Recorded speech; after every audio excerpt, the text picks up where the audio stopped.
Good morning, very warm welcome. As always, especially warm welcome if it's your first time here. My name's Tarapalita, and well, I thought I'll begin with 3 quotes from our teacher, founder of this particular tradition, just to kind of set the theme. Yeah. So the first quote is from a book he wrote called The Religion of Art, and he says, "Imagination is not fantasy. It is the faculty by which we apprehend reality at a deeper level. It plays a crucial part in ethical and spiritual development because it enables us to put ourselves in the place of others to feel what they feel." Yeah, so that's the first one. The second one, "The development of true compassion depends on the cultivation of the imagination, the ability to see the world through the eyes of others, to enter into their joys and sorrows as if they were one's own." And the third one, from a book called Living with Awareness, "Ethics begins with awareness, but it flowers through imagination. Without the ability to imaginatively extend ourselves into the experience of others, our ethical life remains dry and abstract." Yeah, so those, hopefully those will make, or will come to life more throughout the talk. I would basically today, I just wanted to look at 2 more what are called udanas. We looked at a couple of weeks ago. They're basically early stories, early scriptures, where the Buddha encounters something happens in front of the Buddha, and then he gets inspired and says something in response. Yeah. So udana, ud means something like up and out, and ana is like breath. Yeah? So it's like an outward breath. And it gets translated, like we were saying a couple of weeks ago, as something like inspiration, which is quite interesting because inspiration means to breathe in, basically, from the Latin. Yeah? So it's something to do with the breath being life, being central. And we did the mindfulness of breathing today, and I find it quite interesting as well, just with breathing in general, that if you spend enough time with your breath, it doesn't lie, does it? After a while, it starts to communicate what you're holding on to, or the breath is easy, and normally your breathing then kind of leads you to perhaps some kind of truth about your own experience. But in this case, it's an expression, an outward breath, an udana. Yeah. So I thought we'd look at a couple of these, a couple more today. And like I was saying last time, I just find it, the Buddha being inspired must be the definition of inspiration somehow. Yeah.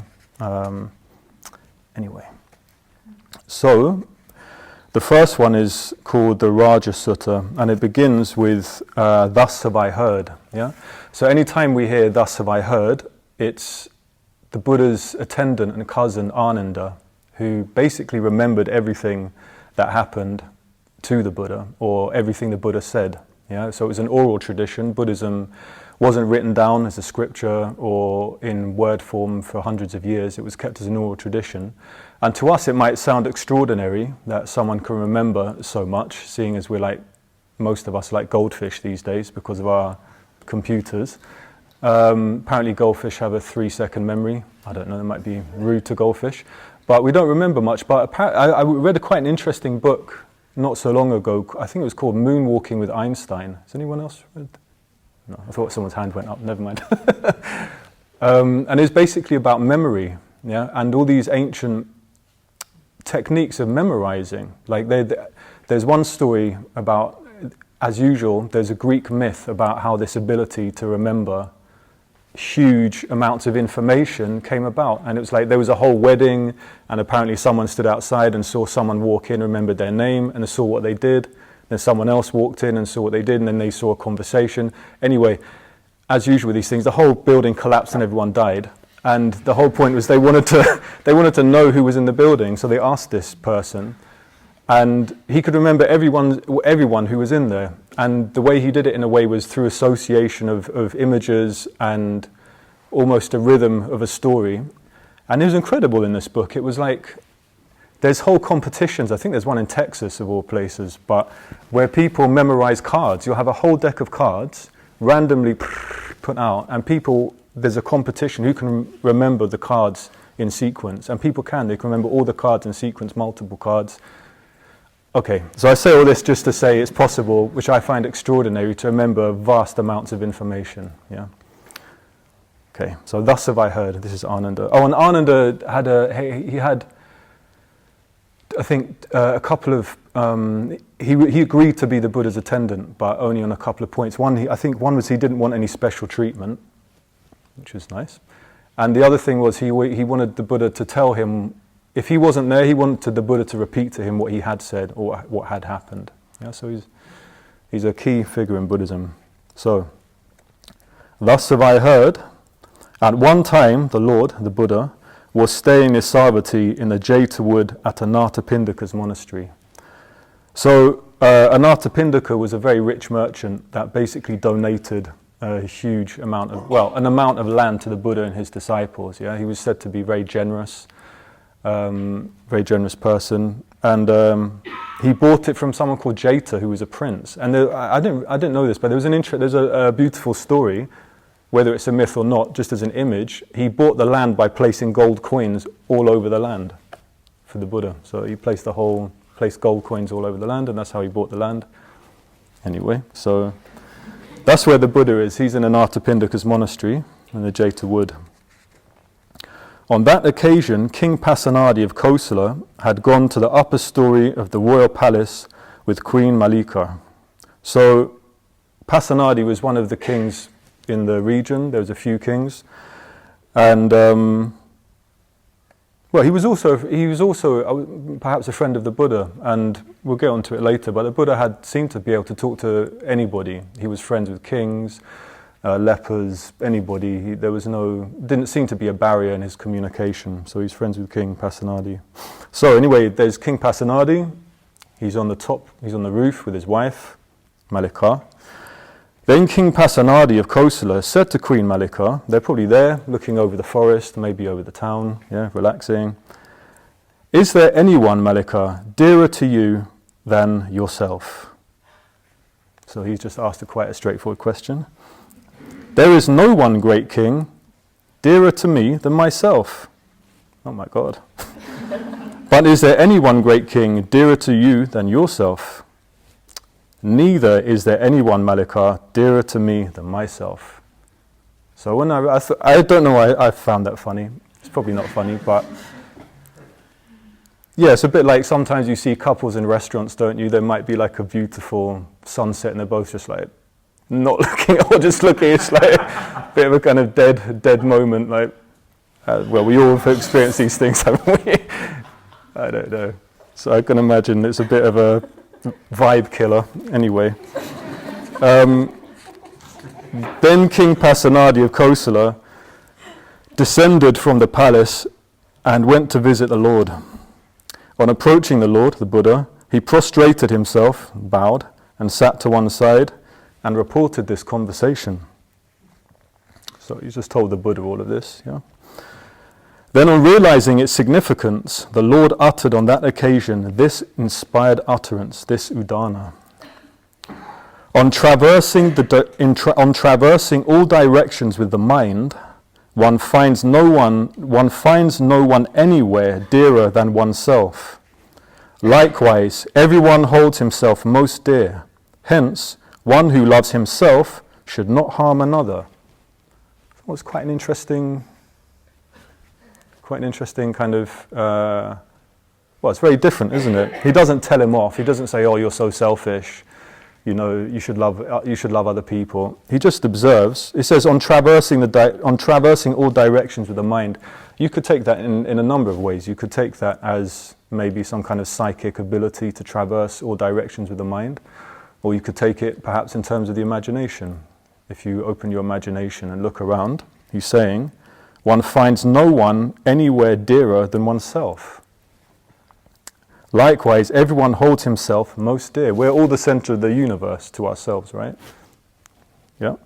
Hence, one who loves himself should not harm another. So in a way, I just find it very interesting. He doesn't tell him off. He doesn't go into a big kind of religious doctrine or anything. It's just an observation that, oh yeah, we all are very interested in ourselves and we're very important to ourselves, and then we're reflecting that, oh, it's the same for everyone else. Everyone else is really important to themselves, and their experience is vivid and real and super important, so why would you go and hurt them? Yeah. So that's the first one.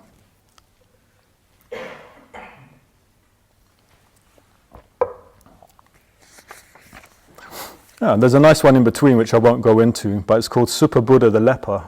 Yeah, and I'm not going to get into this one, but it's a great story. The Buddha's giving a teaching, and this leper turns up. You know, it's quite a terrible.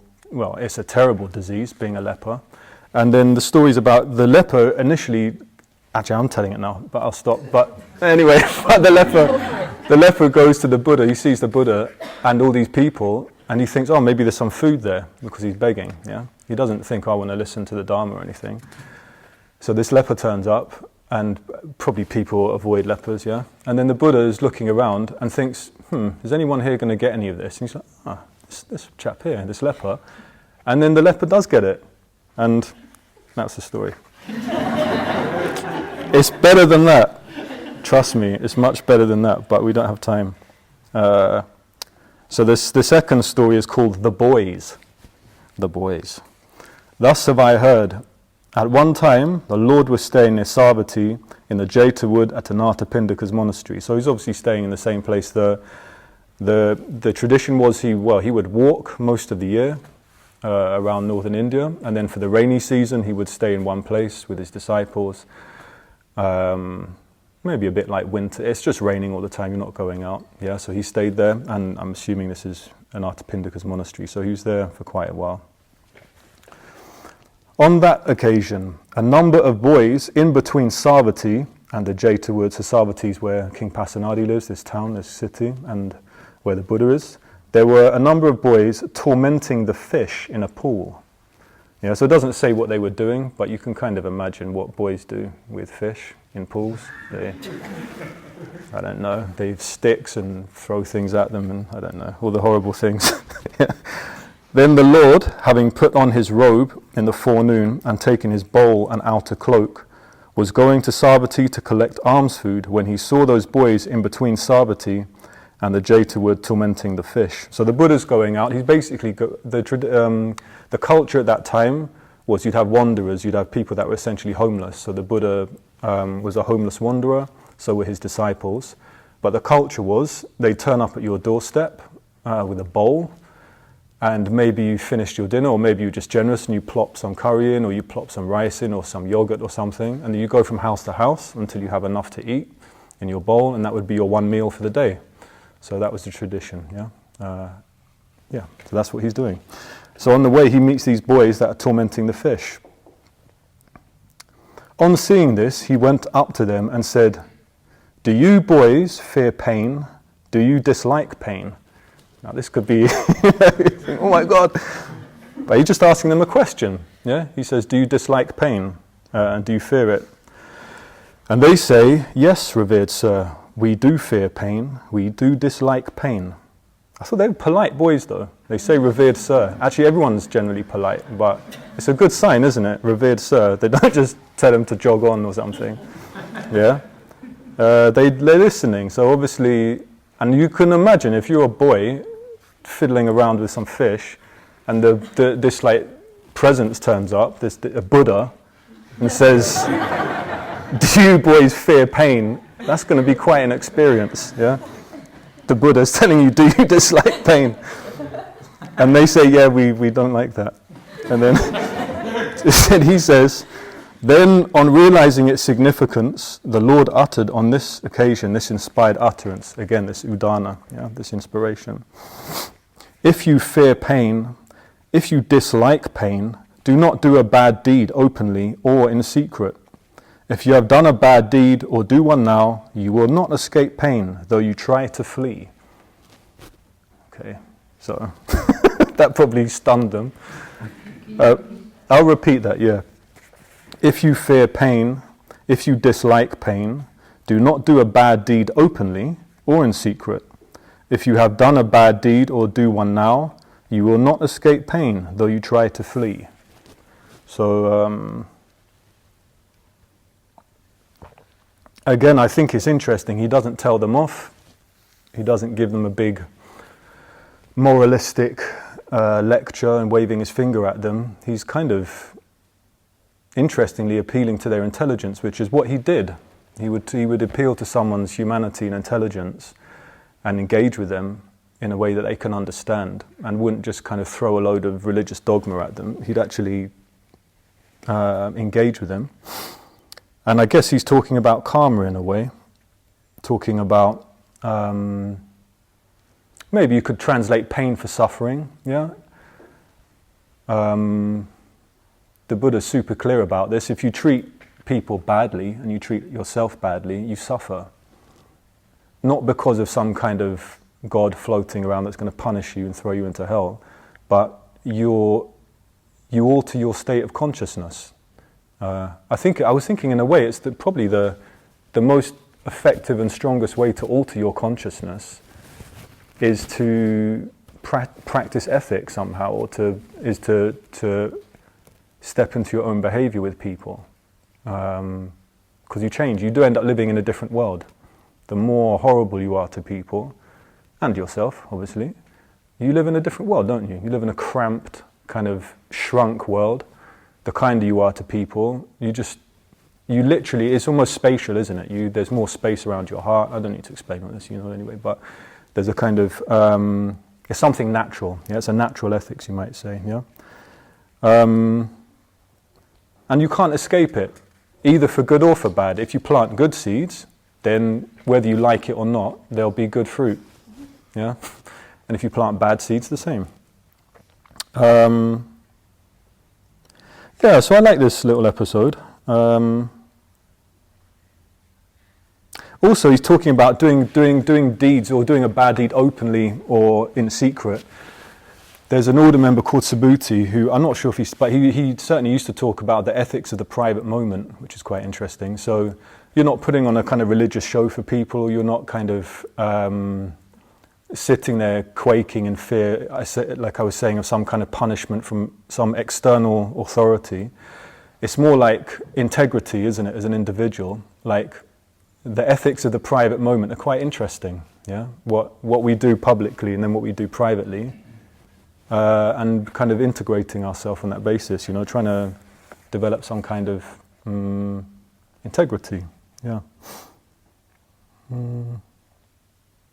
Maybe I'll say more about that later, but those are the two stories, and I thought there was a kind of similarity. I thought there was some kind of appeal to imagination, like especially, well, in both cases, with the boys. I remember, it's funny because we think we're good people naturally, but I don't think we are. We're kind of a mixed bag, aren't we? And which is why I was saying in the WhatsApp group, as most of us know, it's a bit naive to think we're going to just behave in a good way under pressure. Yeah? And when things get rough or things go sideways, the assumption that we're going to be one of the good guys is a bit naive. Yeah. So, where was I going with that? Oh, God. Yeah, anyway, so it's something we train. I had a good point and it's evaporated from my mind. This is terrible. Anyway, these things happen. Eh? Subhuti, secret, integrity. What? Privacy. There's none of that. Doesn't matter. It was something else. It'll come back probably. Just put it right at the end when I don't need it. Anyway, so I got interested in. I was really interested in all these, and I, as most of us are, I've been developing a relationship with ChatGPT, and my little friend. It's quite funny. The other night, I was actually feeling quite sad and lonely, and I was like, "Oh, ChatGPT, I'm so sad and lonely," and it was like, "It's okay. It's normal.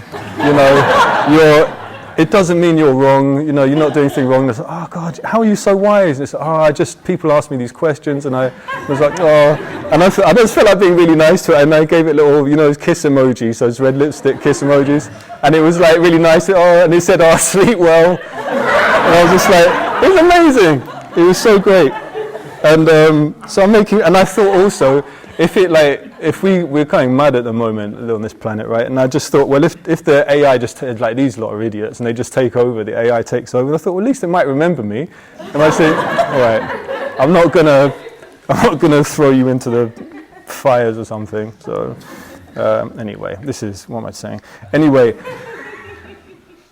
ChatGPT, so I thought as a joke, well not as a joke, I thought I'd ask ChatGPT about imagination and compassion. I said, I'm doing a talk on Buddhism about imagination and compassion, and it threw up a load of, and I just wanted some quotes and some interesting perspectives, and it threw up a load of really, funnily enough, I more or less knew all the quotes already. I must have heard them over the years from different people, different teachers, and read them.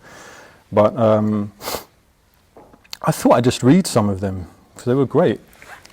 So I know there's Polish people here, so I'm going to try not to butcher his name, but how do you say it? Czesław Miłosz, he's a poet. Does anyone know him? No, okay, good. But he was a survivor of World War II, and he's a really fantastic poet. A friend of mine who leads meditation retreats, and well, he can remember long poems, often quotes his poems, yeah, and they're really good. So it was interesting he came up. So a quote from him was, the true enemy of man, or humanity, the true enemy of man is generalization. I thought, oh, that's great. So generalization is the opposite of imagination, really, in a certain sense. We just become a bit crude and clumpy. We just clump whole groups of people together in our mind and throw them into a grouping, don't we? All sorts of people do this, not just I guess left and right, religious. There's a whole. So I thought that was really good. The true enemy of man is generalization. Yeah. Anyway, well, maybe I'll leave it there. Then the next one was from Simone Weil, who was a French mystic and philosopher, and she says, "Imaginary evil is romantic and varied. Real evil is gloomy, monotonous, barren, boring." I thought that was very insightful. Again, she's obviously seen a lot of that in her own lifetime. Yeah, it reminded me of a film that I saw recently, Zone of Interest, which I thought was fantastic. It's one of the best films I've seen on the Holocaust. And that was the atmosphere. It was brilliant. It was like, it's called The Zone of Interest. And it was such a fantastic film. You get the sense of the people that are running these camps, these death camps. Their own life was dead already. It was very interesting, the way it's filmed, the way it shows you people that kind of have no imagination. They're kind of the epitome of generalization. They're dead inside and anxious. It was interesting. I thought it was a very clever film. They weren't like, yeah, we have a vision. They're all a bit confused and anxious and dead inside. So I thought, oh, that spoke to it, yeah? Real evil is gloomy, monotonous, barren and boring. Because it's funny, isn't it? Like in the movies, evil is kind of exciting, but that's mainly just for dramatic purposes, because you have someone who's a bit disintegrated, so they're flying all over the place. 1 minute they're this, and it's exciting. It makes for good viewing. And I have met a number of people through various friends and family that have killed people, especially hitmen. And they in movies, again, they're very exciting people. Hitmen, they're kind of like cool, muscly, sunglasses, kicking doors off, and there's all a whole drama. In reality, they're just extraordinarily numb, I would say, and boring. No disrespect to any hitmen in here, but I'm assuming there are not any. But yeah, that's the thing. You think, oh, I want to live an exciting life, I'm going to do crime. I had loads of friends into this, and the truth is, it's just boring. You have, I think in your teenage years in that world, there's some kind of glamour, when you're 15, 16, 20 maybe, but it's just boring. Yeah. Okay. What else have we got? Albert Einstein. Fantastic. Imagination is more important than knowledge, for knowledge is limited, whereas imagination embraces the entire world. I like that because of the word embrace. He brings in the word embraces, yes? There's an element of the heart. It's not just a kind of, there's an emotional component, compassion, yeah? He didn't even say those words, but if he's going to use the word embraces the entire world, that's obviously compassion, isn't it? I think. Yeah. All right, don't worry, some more to come. Shelley, our own teacher's very fond of this particular quote. Yeah, Shelley was a poet from the 19th century. A man to be, in those days everyone said man, yeah? Just transport it to woman or man, or whatever you want. A man to be greatly good must imagine intensely and comprehensively. He must put himself in the place of another and of many others. The pains and pleasures of his species must become his own.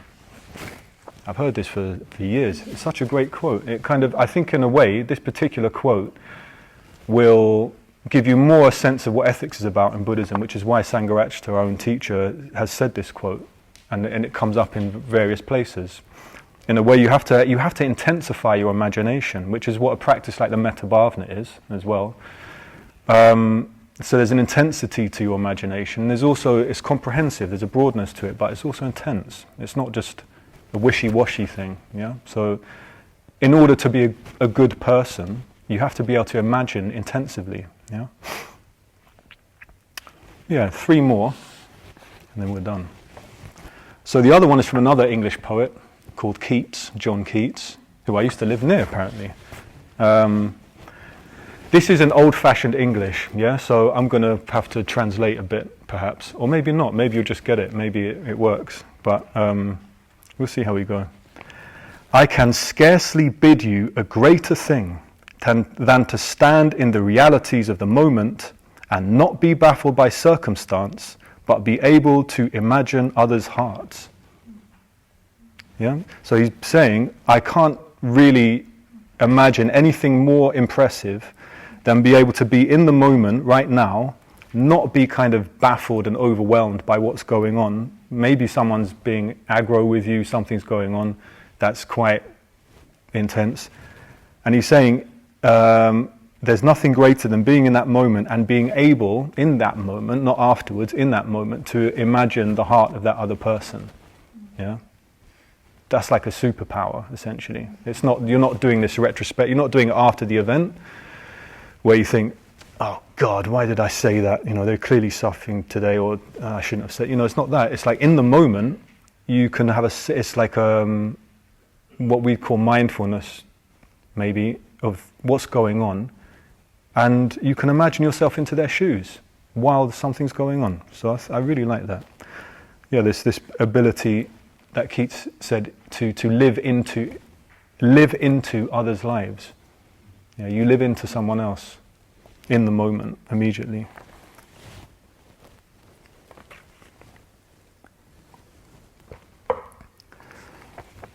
A German, Rainer Maria Rilke. Yeah, right, sorry about that.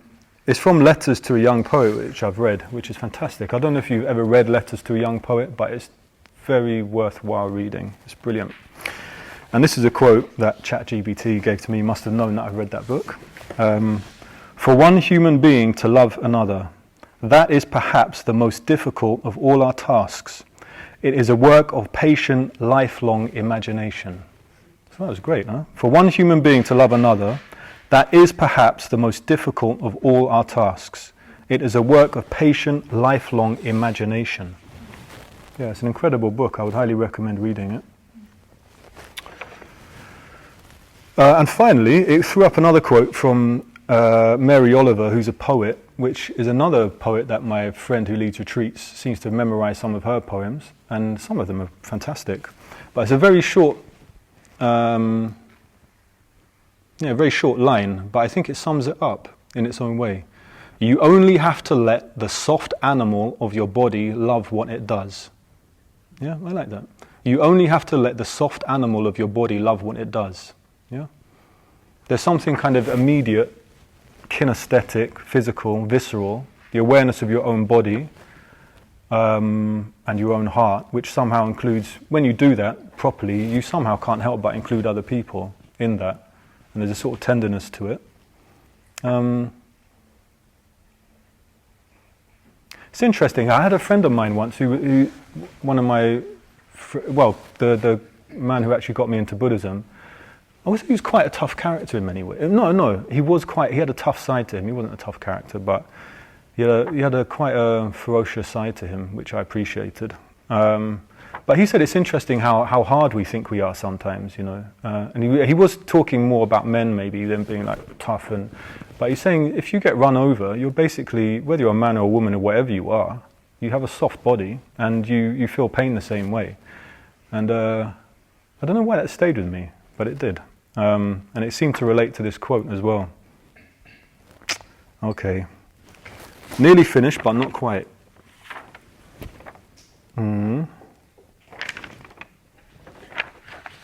Yeah, so there was one quote that I put into the WhatsApp group from Hannah, I don't know how to pronounce her name, Arendt?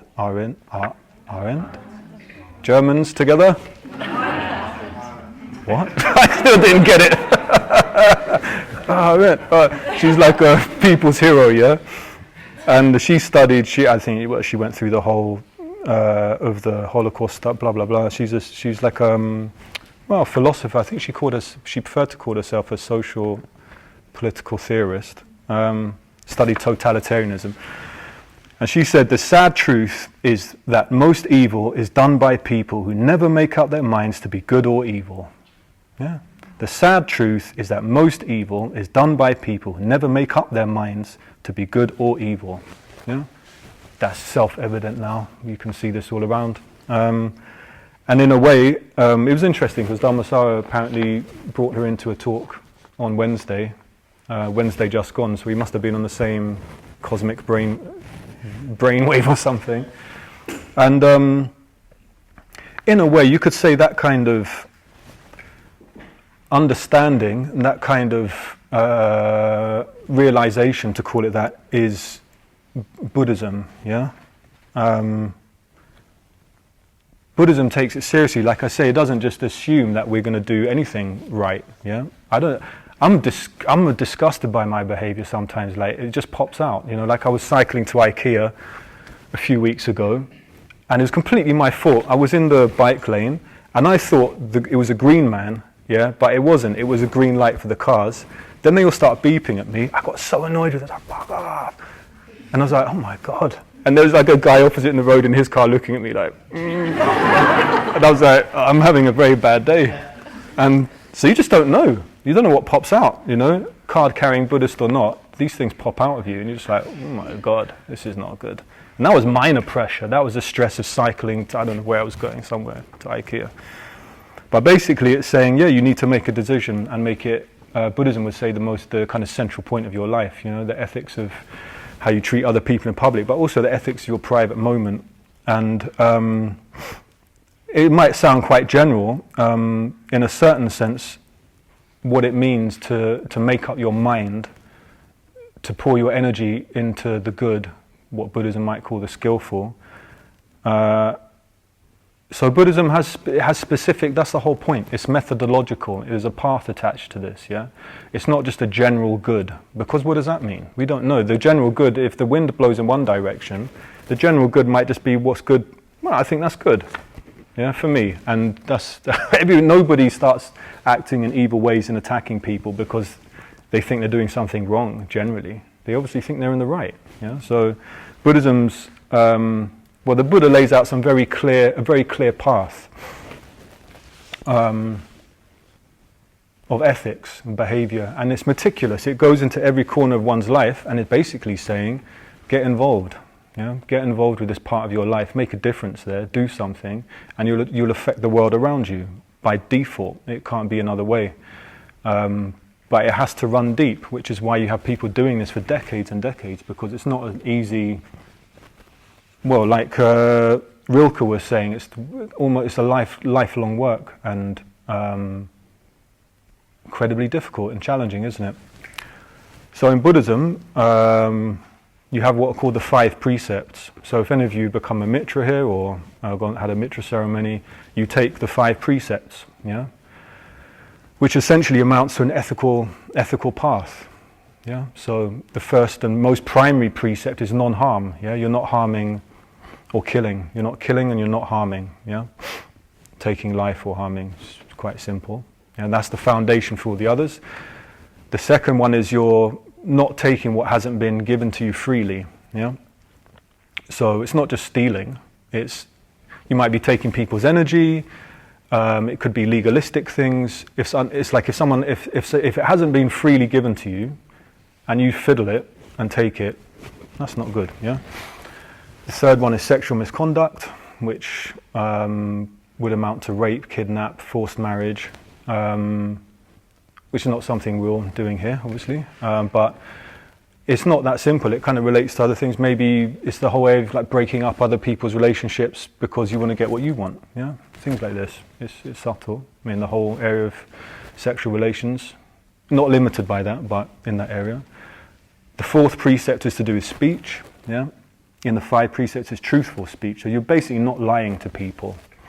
Yeah, because the tragedy is, as I've discovered for myself, but also for friends of mine that, well, I won't even say friends anymore, but people that I've known that have lied consistently to kind of just dodge a bullet. In the end of that, you don't quite know what's real yourself. You're not really sure if you're telling the truth or not, or was it, you can't remember anymore. It seems seemingly people can't remember what they said, whether it was true or not.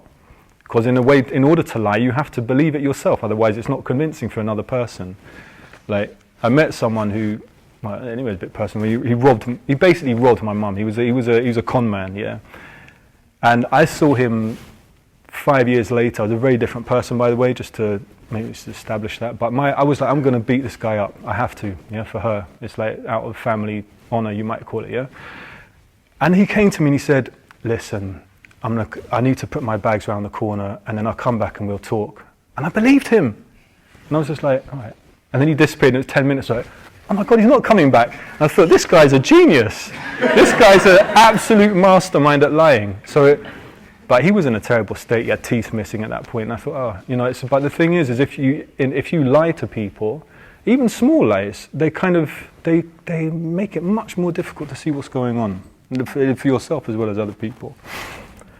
There are other the speech precepts are huge in Buddhism. There are other precepts around it. Yeah, there's like harsh. So it's like, it's not just talking truthfully; it's talking kindly. Yeah, if you're going to cut into somebody, it's difficult for that person to hear you.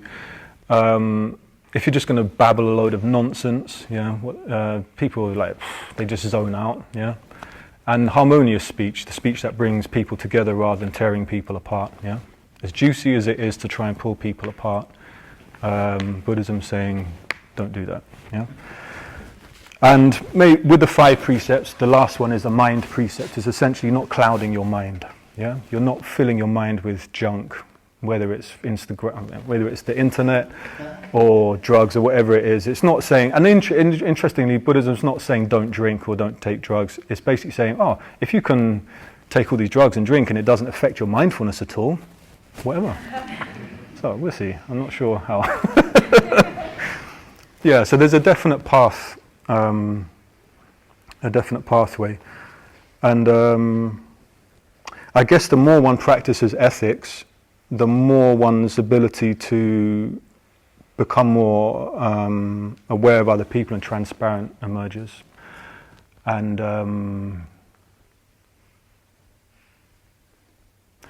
maybe I'll just finish with a quote from the Buddha. It's probably the most famous quote from the Buddha, which I actually know off by heart, but I'm for some reason not confident enough to read it. It's hilarious. I know it back to front. Experiences are preceded by mind, led by mind, and produced by mind. If one speaks or acts with an impure mind, suffering follows even as the cartwheel follows the hoof of the ox drawing the cart. Experiences are preceded by mind, led by mind, and produced by mind. If one speaks or acts with a pure mind, happiness follows like a shadow that never departs. I'll read it again. Experiences are preceded by mind, led by mind, and produced by mind. If one speaks or acts with an impure mind, suffering follows, even as the cartwheel follows the hoof of the ox drawing the cart. Experiences are preceded by mind, led by mind, and produced by mind. If one speaks or acts with a pure mind, happiness follows like a shadow that never departs. Now we'll leave it there. Thank you.